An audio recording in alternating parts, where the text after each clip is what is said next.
So we are kind of back, and first thing we're going to look at is we're going to look at questions 2 and 4 from day 1. So question 2 says, are the kids still in danger of being punished by the writing men for the prank that they pulled? And so my restate would be, no, the kids are not in any danger of being punished from the writing men at this point. And my reasoning would be is because the writing men were not looking for people that had anything to do with the bus. Now, my evidence would be on, I thought, 75. Where it says, then it wasn't cause of the bus. Christopher John blurted out, bus? What's a bus got to do with it? Nothing, says Stacy quickly, nothing at all. So that was the evidence that would support that the night writing or the writing men were not there at all to do with anything with the bus. You could have also pulled some information off of 74 and talked about them doing the tar and feather of Mr. Tatum because of his bill down in Strawberry. So that evidence could have been pulled in as well. The last question is number 4. Which of the following best describes how Cassie feels about Mr. Morrison? And how she feels is that she's curious, okay? My mama would have called it nosy. She's curious about him. She wants to know things about him. And so she wants to go down there and see if he will talk with her. So let's look at our fill in the blank. If we were in the classroom, I'd be throwing you candy for these and pulling my sticks. But let's just get through them. It says the giant walls of our snow fort towered above the meadows. Inside our protected fort and with our huge stacks of snowballs, we knew that nobody could penetrate our defenses. We were ready for the snowball fight. At the start of the fight, we launched the first assault. After our first assault, the other group retaliated with their own snowballs. I was surprised when one snowball struck me in the arm and I staggered backwards. Okay, so that's kind of their vocabulary that we're looking at. So we're using those words in context. It's not just a sentence. I love when they do them in those paragraph forms because I think it helps you guys see them in a wider kind of array of how they should be used. All right, so our end in mind is identifying cause and effect relationships in the story. And then we have our vocabulary. Prolong means to make longer. We're going to skip the ones that were in our paragraph. We have nauseous, which is sick. Recognizable is familiar or known. And then we have objected, which is protested against. The other 4 we just went over as far as that they were in the paragraph. All right, so let's go to page 78.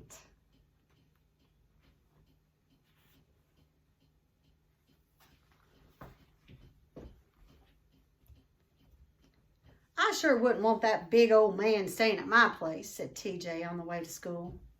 I bet you he'd get mad one time. He'd take old little man and swing him over that tree yonder, like he wasn't nothing but a twig. He laughed then as little man set his lips and stared angrily up. Of course, I could probably about do that myself. Couldn't neither, denied little man. Hush, man, said Stacy. TJ, leave man alone. I ain't bothering him. Little man's my buddy, ain't you, man? And little man scowled but didn't reply. And TJ turned back to Stacy. You ready for that history test? Hope so, said Stacy. But I keep forgetting them dates. I bet you I could help you if you be nice. How? You worse than I am about dates. TJ grinned and then slyly pulled a folded sheet of paper from his pocket and handed it to Stacy. Stacy unfolded it and looked at it curiously, and then he frowned. You planning on cheating? Well, now, I ain't planning on it, said TJ seriously. Just, if I gotta. Well, you ain't gonna, said Stacy, tearing the paper in two. Hey, what's the matter with you, man? Cried TJ, grabbing for the paper. But Stacy turned his back to him and tore the paper into bits and then deposited them in the gully. Man, that sure ain't right. I wouldn't do you that way. Maybe not, replied Stacy, but at least this way you won't get into no trouble. TJ mumbled. If felon ain't trouble, I don't know what is. I'm going to stop there just a second and see if I can't fix this to go down just a little bit shorter. See how that is. Better. I'm sorry, guys. I'm just going to play with this. Got kind of knocked around earlier. Top of 80. Well, little man Christopher John Claude and I were sitting on the bottom step of the 7th grade class building after school, waiting for Stacy and TJ when the front door banged open and TJ shot out and tore across the yard. Well, what's the matter with him? Asked Christopher John. Ain't he gonna wait for Stacy? Well, the rest of the 7th grade, led by little Willie Wiggins and Mo Turner, spilled from the building. There he go, cried little Willie, as TJ disappeared on the forest road. Mo Turner yelled, let's see where he's a-going. Then he and 3 other boys dashed away in pursuit of TJ. But the others stood restlessly near the step, as if school had not yet ended. Hey, what's going on? I asked little Willie. What's everybody waiting around for? And where's Stacy? Demanded little man. Little Willie smiled. Stacy's inside with Miss Logan. He got whipped today. Whipped? I cried. Why, can't nobody whip Stacy? Who done it? Your mama, laughed little Willie. Mama, Christopher John, little man, and I exclaimed. So, in case you forgot, their mom is Stacy's teacher. Now, everybody or kids sometimes assume that if your mom is a teacher in the building or if your mom is the teacher, oh, you got it so good. A lot of times it's the opposite. Teachers' kids are usually held a little more accountable than other kids because we don't want people thinking our kids are getting by with things. So now let's think about Stacy. Think about how humiliating it would be, not only just to get a spanking at school, because when I was a kid at Lay Elementary, that was a common thing. That was one of the things that they did for punishment. You got a spanking. But imagine if it was your mom or dad giving you the spanking in front of the classroom of your peers and your friends, how that would feel. That's kind of where Stacy is at this point. Let's pick it back up. Mama, Christopher John, little man, and I exclaimed, and little Willie nodded. Yep, in front of everybody. I swallowed hard, feeling very sorry for my older brother. It was bad enough to be whipped in front of 30 others by a teacher, but to get it by one's own mother, now that was downright embarrassing. See what I said? Why'd Mama do that? Asked Christopher John. Well, she caught him with cheat notes during the history examination. Mama knows Stacy wouldn't cheat, I declared. And little Willie shrugged.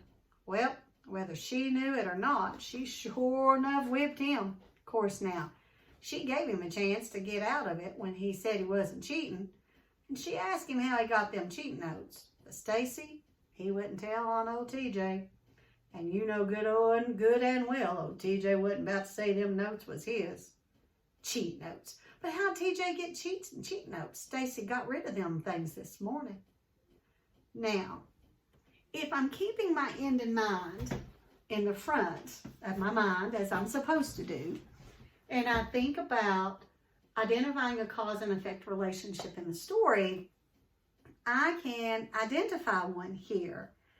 I can identify that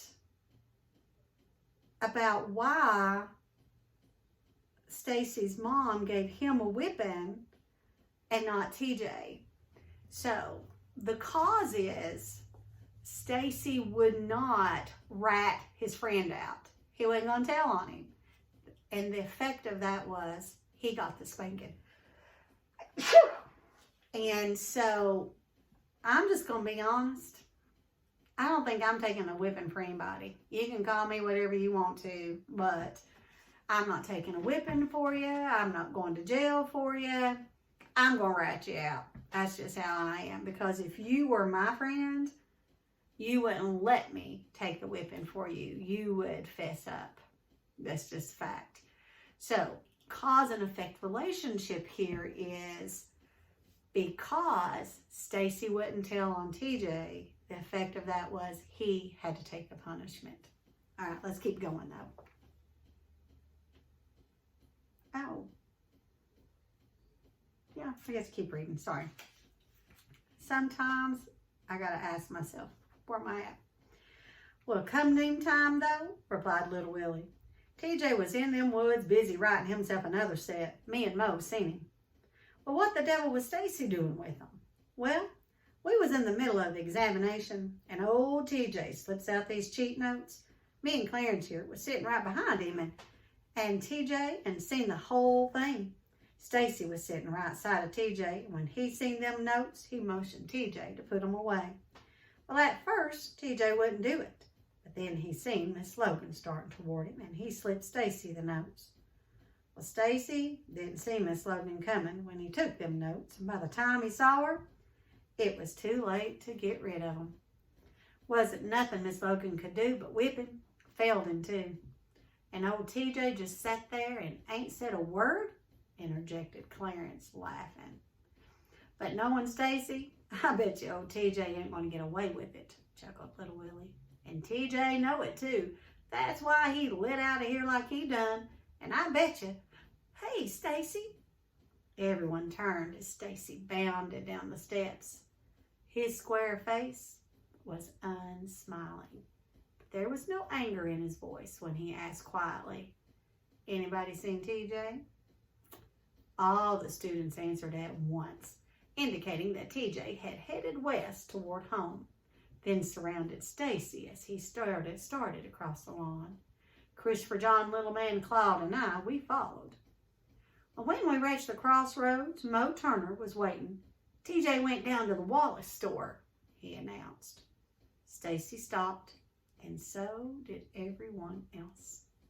Well, Stacy stared past Jefferson Davis, then back down this road toward Great Faith, and looking over his shoulder, he found me and ordered, Cassie, you and Christopher John and Man, you go on home.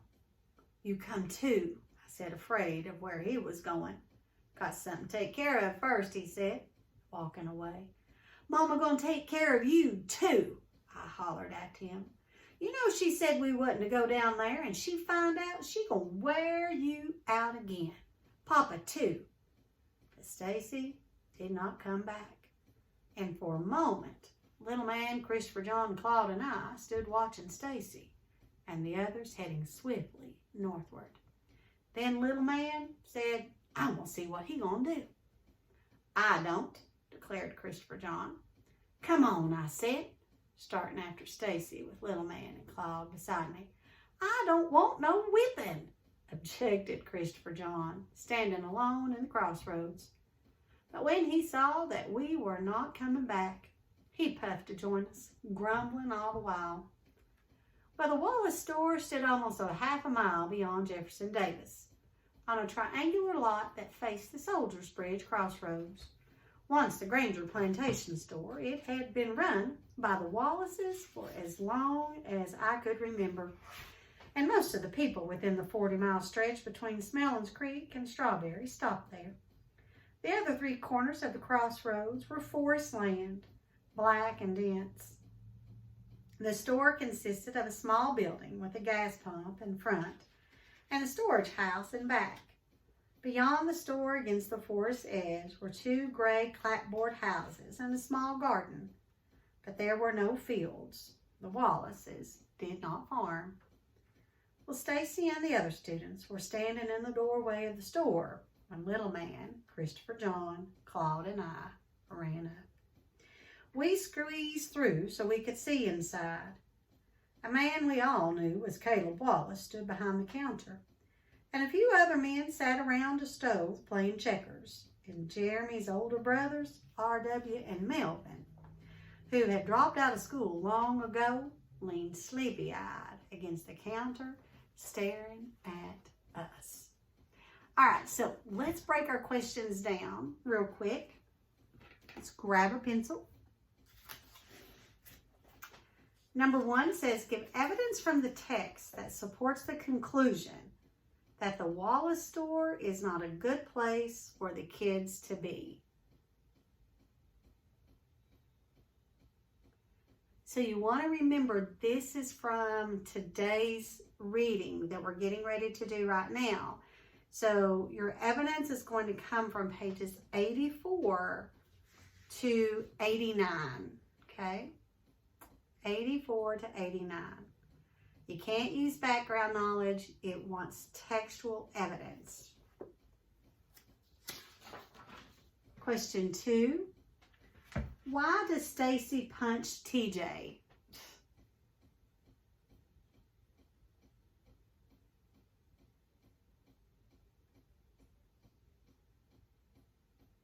Number 3.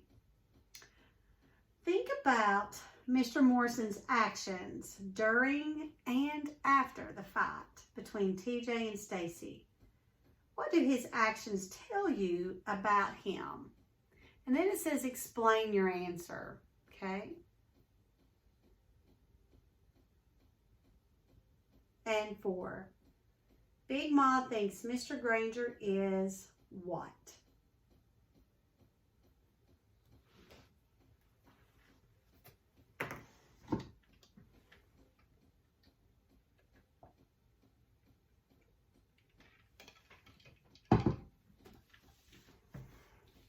Are you ready?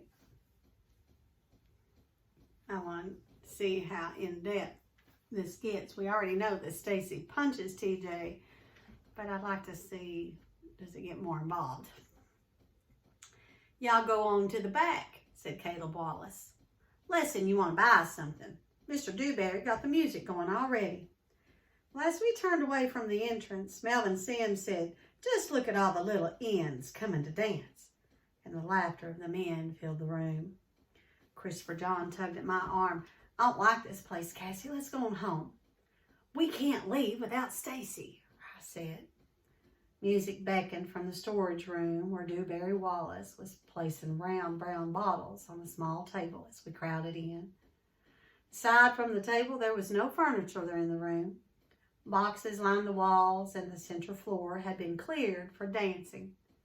Several older couples from Great Faith were already engaged in movements I had never seen before. What are they doing? Asked Little Man. I shrugged. I guess that's what they call dancing.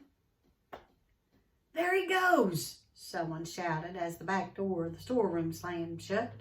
Stacy turned quickly and sped to the back of the building. TJ was fleeing straight toward Soldiers Road. Stacy tore across the Wallace yard and leaping high like a forest fox, fell upon TJ, knocking him down. The 2 boys rolled toward the road, each trying to keep the other's back pinned to the ground. But then Stacy, who was stronger, gained the advantage. And TJ, finding that he could not budge him, cried, "Hey, wait a minute, man, let me explain." Stacy did not let him finish. Jumping up, he pulled TJ up too and hit him squarely in the face. But TJ staggered back, holding his eye, as if he were badly hurt. And Stacy momentarily let down his guard. And at that moment, TJ rammed into Stacy, forcing the fight to the ground again.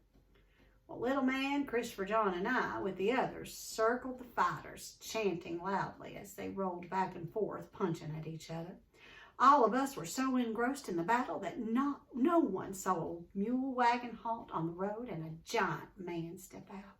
It wasn't until I realized that the shouting had stopped behind us and that the girls and boys beside me were falling back that I looked up. Mr. Morrison towered above us. He did not look at me or Christopher John or Little Man, although I knew he had seen us, but walked straight to the fighters and lifted a still swinging Stacy off TJ. And after a long, tense moment, he said to Stacy, "You and your sister and brothers get on in the wagon." We walked through the now silent crowd. Caleb and Dewberry Wallace, standing on the front porch of the store with the Simses, stared at Mr. Morrison as we passed. But Mr. Morrison looked through them as if they were not there. Stacy sat in front of the wagon with Mr. Morrison, and the rest of us climbed into the back. "Now we gonna get it," shuddered Christopher John. "I told y'all we should have gone on home." Before Mr. Morrison took the reins, he handed Stacy a handkerchief in which to wrap his bruised right hand. But he did not say a word. And it wasn't until we had passed the crossroads leading to Great Faith that the silence was broken. Now, I'm just going to be honest. I think Christopher John is a kid I could like. Christopher John did not want to go dig that hole because he didn't want to go without lunch. You know, Christopher John did not want to go to this store because he knew they weren't supposed to go and that they were going to get in trouble. But the problem with Christopher John is he's still a little kid and he's kind of still being led around a little bit. But in a couple of years, he's going to be a force to be reckoned with. Let's keep reading. "Mr. Morrison, you gonna tell Mama?" Stacy asked huskily. Mr. Morrison was very quiet as Jack the mule clopped noisily along the dry road. "Seems I heard your mama tell y'all not to go up to that Wallace store," he said at last. "Yes, sir," said Stacy, glancing nervously at Mr. Morrison. And then he blurted out, But I had good reason." "Ain't never no reason good enough to go disobey your mama." Amen. Y'all remember that. And the boys and I looked woefully at each other, and my bottom stung from the awful thought of Mama's leather strap against it. "But Mr. Morrison," I cried anxiously, "TJ was hiding there because he thought Stacy wouldn't ever come down there to get him, but Stacy had to go down there because TJ was a cheating man." "Hush, Cassie," Stacy ordered, turning sharply around. And I faltered for only a moment before deciding that my bottom was more important than Stacy's code of honor.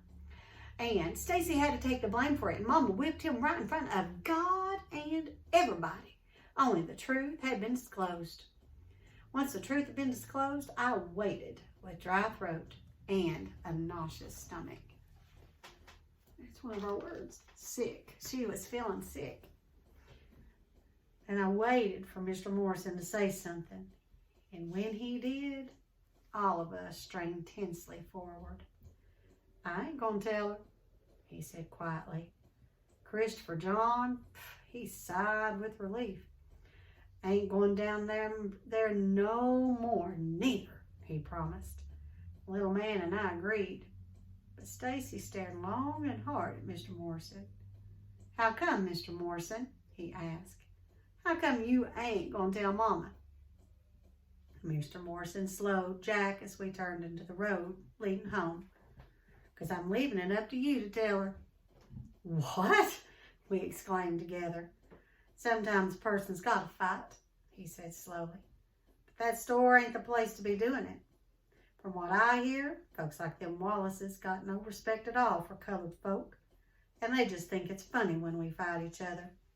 Your mama know them Wallaces ain't good folks. That's why she don't want y'all down there.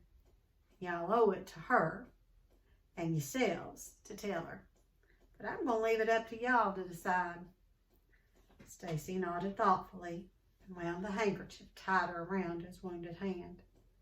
His face was not scarred, so if he could just figure out a way to explain the bruises on his hands to Mama without lying, he was in the clear. For Mr. Morrison had not said that he had to tell her. But for some reason I could not understand, he said, "All right, Mr. Morrison, I'll tell her." "Boy, you crazy!" I cried as Christopher John, the little man, speedily came to the same conclusion. If he did not care about his own skin, he could at least consider ours. But he seemed not to hear us as his eyes met Mr. Morrison, and the two of them smiled in subtle understanding, the distance between them fading. Well, as we entered the house, Mr. Granger's Pickard rolled from the dusty driveway. Mr. Morrison directed Jack to the side of the house until the big car had passed, then swung the wagon back into the road center and up the drive. Big Ma was standing by the yard gate that led into the drive, gazing across the road at the forest. "Big Ma, what was Mr. Granger doing here?" Stacy asked, jumping from the wagon and going to her. Little man, Christopher John, and I hopped down and followed him. "Nothing," Big Ma replied absently, her eyes still on the forest. "Just worrying me about this land again." "Oh," said Stacy, his tone indicating that he considered the visit of no importance. Mr. Granger had always wanted the land, and he turned and went to find Mr. Morrison. Little man and Christopher John went with him, but I remained by the gate with Big Ma. "Big Ma," I said, "what Mr. Granger need more land for?" "Don't need it," Big Ma said flatly. "Got more land now than he know what to do with." "Well, what he want with ours then?" "Just like to have it, that's all." "Well, seems to me he's just being greedy. You ain't gonna sell it to him, are you?" That's where today's reading stops.